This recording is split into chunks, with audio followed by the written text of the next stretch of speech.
Okay, so we're looking at 4.5, which is symmetry, and our learning goal for this section is that students will be able to construct figures displaying different types of symmetry. So we got to talk about what these types of symmetry are and understand them so that we're able to construct different figures that display symmetry. Okay, so how do we know if a figure has symmetry? We say that a figure has symmetry if there is an isometry that maps the figure onto itself. So remember, there's 4 different isometries.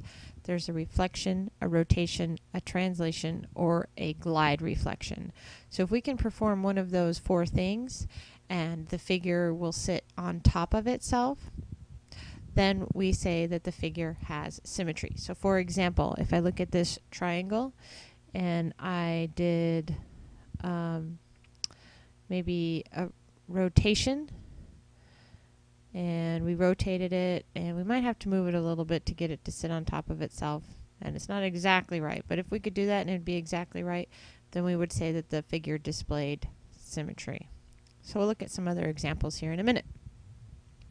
If I took this triangle and I did a flip, so I'm going to flip it in the horizontal direction, you can see it looks like it didn't even move, so I mapped it onto itself, so it has a reflectional symmetry. Okay, so there's 3 different types of symmetry that you need to be familiar with. Reflectional symmetry, like we just saw, so that means if we can create a reflection that maps a figure onto itself.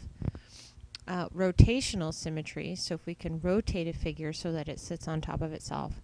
And point symmetry. So let's go through these 3 different types of symmetry and look at some examples. So the first one we said was reflectional symmetry.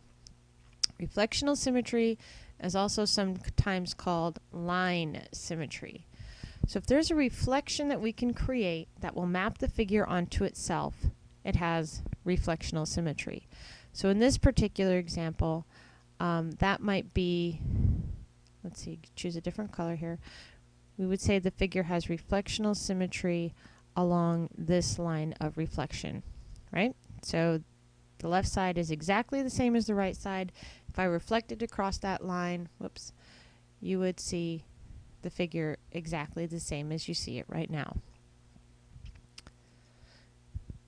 Alright, so let's look at the lines of symmetry that we could have for reflectional symmetry for each of these figures. Alright, the first one is the letter H here.